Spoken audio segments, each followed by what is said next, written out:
Break के बाद आपका एक बार फिर से स्वागत है। मौर्य टीवी पर आप देख रहे हैं महासर्वे में हम बता रहे हैं कि बिहार के मतदाताओं का मूड क्या है, वो क्या सोच रहे हैं आगामी विधानसभा चुनाव के बारे में, क्या मन बना रहे हैं, किसको वोट देने की सोच रहे हैं, किसको सरकार बनाने का मौका देने के बारे में विचार कर रहे हैं।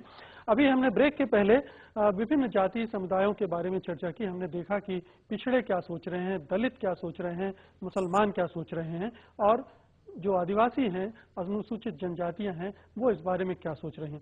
अब एक और महत्वपूर्ण वर्ग है जिसके बारे में बहुत चर्चा हो रही है और सबसे ज्यादा मोबिलिटी, सबसे ज्यादा गतिशीलता उसमें नजर आ रही है और वो है सवर्ण तबका, सवर्ण वोट बैंक, जिसको लेकर बहुत मारामारी भी चल रही है। विभिन्न दल इस वोट बैंक पर कब्जा करने के लिए, उनको लुभाने के लिए बहुत सारे तौर तरीके आजमा रहे हैं। हम चलेंगे अपने सहयोगी विशाल आजम के पास और देखेंगे कि सवर्ण मतदाता के मन में क्या चल रहा है।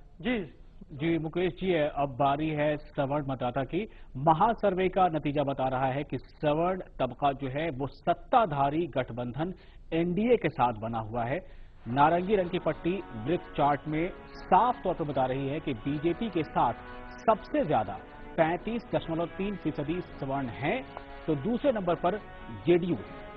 आप देख सकते हैं हल्के हरे रंग वाला हिस्सा जो बता रहा है कि 28.4% स्वर्ण जेडीयू के साथ है।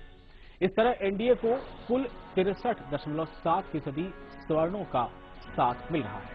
सवर्णों ने कांग्रेस की ओर भी उत्साह दिखाया है। 13.1% सवर्ण कांग्रेस के साथ हैं, वहीं आरजेडी के साथ 7.3% और एलजेपी के साथ 2.2%, यानी इन दोनों दलों के गठबंधन को कुल 9.5% सवर्णों का समर्थन दिख रहा है। अन्य की काली कैटेगरी भी कमजोर नहीं है। काले रंग की जो कैटेगरी हम दिखा रहे हैं उसमें 13.7% सवर्ण अन्य को वोट देते दिख रहे हैं। इसमें लेफ्ट, बीएसपी और निर्दलीय शामिल है। नफा नुकसान की बात करें तो पिछले चुनाव के मुकाबले बीजेपी के पक्ष में सवर्णों ने 3.1% का पॉजिटिव स्विंग दिखाया है। वहीं जेडीयू को सवर्णों ने थोड़ा झटका दिया है। जेडीयू को 5.1% सवर्ण वोट का नुकसान हो रहा है। एलजेपी को भी 1.3% स्वर्ण वोट का नुकसान दिख रहा है। खास बात यह है कि सवर्णों ने लालू प्रसाद के पक्ष में स्विंग किया है। लालू राबड़ी की पार्टी के पक्ष में आरजेडी को 3.2% वोट का फायदा दिख रहा है। वहीं अब कांग्रेस की बात कर लें तो कांग्रेस को सबसे ज्यादा फायदा मिलता दिख रहा है। कांग्रेस के पक्ष में 6.1% सवर्ण मतदाताओं ने स्विंग किया है। वहीं अन्य की काले रंग की कैटेगरी में 6% का नेगेटिव स्विंग भी साफ नजर आ रहा है। मुकेश जी, बहुत बहुत शुक्रिया विशाल जी। काफी कुछ तस्वीर साफ दिख रही है कि सवर्ण मतदाता क्या सोच रहे हैं। कुल मिलाकर जो पुराना उनका मोह था सत्तारूढ़ गठबंधन को लेकर, जेडीयू बीजेपी को लेकर, वो बना हुआ है। कांग्रेस के पक्ष में रुझान बढ़ा है, एक नई बात है। और एक नई बात यह भी है कि आरजेडी भी सवर्ण मतदाताओं को लुभाने में कामयाब हो पा रही है। आलोक जी, ये तो थोड़ा सा अविश्वसनीय ट्रेंड लग रहा है। ये भ्रांति फैलाने वाले जो लोग थे जी, और जिन लोगों ने भ्रांति समाज में फैलाकर सवर्ण मतदाताओं को दूर करने का काम किया था। किनकी बात कर रहे हैं, प्रेमचंद जी की या नेहरा जी की? नहीं, ये सांप्रदायिक शक्तियां थी और फ्यूडल फोर्सेस थे जो इस तरह की कोशिश में लगे थे कि लालू जी से दूर हो जाए। तो ये भ्रांतियां अब धीरे धीरे जी, तो आपने प्रभुनाथ जी को शामिल किया पार्टी में और फ्यूडल फोर्स की बात कर रहे हैं। तो शामिल किया मतलब कोई फ्यूडल सिस्टम से उबकर हमारे पास आ रहा हो तो शामिल करने में क्या दिक्कत है? जी ठीक है, बोलिए बोलिए। मैं कह रहा हूँ कि कोई वाल्मीकि बनना चाह रहा हो जी, तो उसे वाल्मीकि बनने का मौका देना चाहिए। लालू जी भी वाल्मीकि बना रहे हैं और नीतीश जी भी वाल्मीकि बना रहे हैं। बड़ा मजेदार प्रश्न चल रहा है बिहार की राजनीति में। नीतीश जी तो आजकल जेल नहीं घूम रहे हैं, यही कम है। वो दरवाजे घूम रहे हैं। तो आपके रामकृपाल यादव भी लैक ऑफ कॉन्फिडेंस दिख रहा है जी। और नीतीश जी मैं उस पर ज्यादा टिप्पणी करने के बजाय ये कहना चाहता हूँ, खुशी है हमें कि सवर्ण मतदाताओं का रुझान आरजेडी के प्रति बढ़ा है और सब लोगों के साथ सवर्ण मतदाताओं को भी हम कुल मिलाकर कांग्रेस के लिए भी रुझान बढ़ा है, बीजेपी के लिए भी बढ़ा है, जेडीयू का थोड़ा कम हुआ है, लेकिन ऐसा लगता है कि बंट रहे हैं सवर्ण मतदाता, किसी एक के साथ नहीं है, और यही जेडीयू गठबंधन के लिए, बीजेपी गठबंधन के लिए सबसे ज्यादा खतरनाक बात।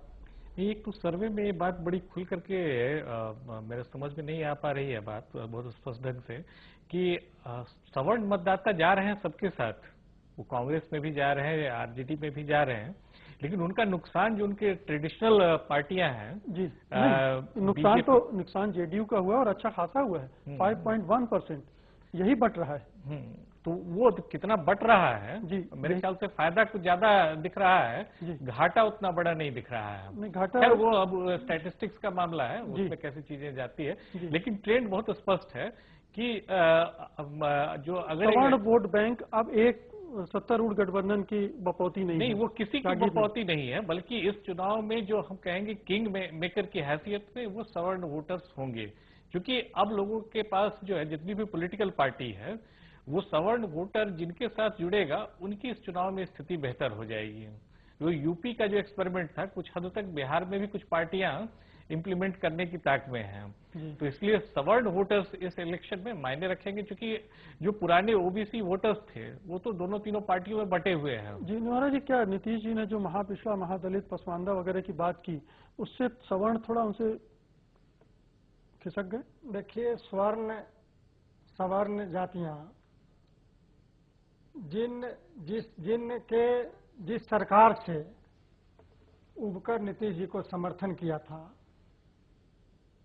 पुनः उस स्थिति में जाना नहीं चाहेगा। नहीं, फिर से निराशा हुई उनको, नीतीश जी को मौका दिया उन्होंने, उन्हें लगा कि ये हम तो आए थे इनके पास और फिर ये हमको छोड़ के दूसरों के सेवा में लग गए। हमारी पार्टी, हमारे नेता, हम किसी को अलग नहीं कर रहे हैं, बल्कि सारे वर्गों को मिलाकर आगे बढ़ने की कोशिश मुख्यमंत्री कर रहे हैं। ये तो राष्ट्र के नाम संदेश हो गया। नहीं, राष्ट्र के नाम संदेश नहीं है, पार्टी के नाम की बात कर रहे हैं। अगर हमने समाज के जो सबसे पीछे पंक्ति में महादलित खड़ा है जी, अगर उसके विकास की बात हम करते हैं जी, अति पिछड़ा के विकास की बात करते हैं, यही कह रहे हैं ना, तो हम अपमान भी नहीं करते हैं अति जातियों को, हम अपमान भी नहीं करते हैं, उतना ही सम्मान उनके ही कैसे आगे बढ़े यह भी नीतीश जी देखते हैं।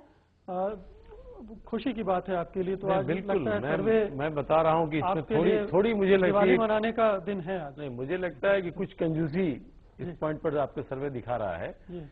मैं आपको बताऊं कि बिहार की राजनीति में कांग्रेस की जो कमजोरी शुरू हुई, हम जब से लालू प्रसाद के साथ गए सवर्ण मतदाता हमसे नाराज हो गए, कोई हमारे लीडरशिप या कार्यक्रम के चलते नहीं गए, और आज उस स्थिति में हम हैं जो उस वर्ग के मतदाताओं को हमने एक संदेश दिया है कि अब कांग्रेस अपने बलबूते चुनाव लड़ने जा रही है, और वो वोटर जो हमसे नाराज था हमारी तरफ आ रहा है।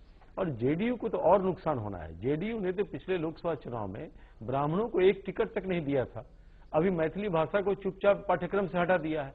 कई ऐसे फैक्टर हैं जो इनको चुनाव में इनका जवाब इनको देना पड़ेगा, क्योंकि आपने सवर्ण मतदाताओं का वोट लेकर सत्ता में आप आए थे, और जब सत्ता में आए तो आपने सबसे ज्यादा सवर्ण मतदाताओं को आपने अंधेरे में रखा, उनके साथ छलने का काम किया है। वो सारी चीजें चुनाव में आएंगी, इसलिए मैं समझता हूँ। लेकिन अगर ऐसा होता है जैसा आप बता रहे हैं, तो बीजेपी के पक्ष में 3-3.25% का स्विंग ना होता सवर्ण मतदाताओं का। बीजेपी थोड़ा बहुत पॉलिटिक्स करती है बीच बीच में, जैसे उनके मंत्री लोग भी नीतीश जी के खिलाफ बोल देते हैं कई पॉइंट पर, तो उसके चलते थोड़ा भ्रमजाल उसने फैलाया होगा।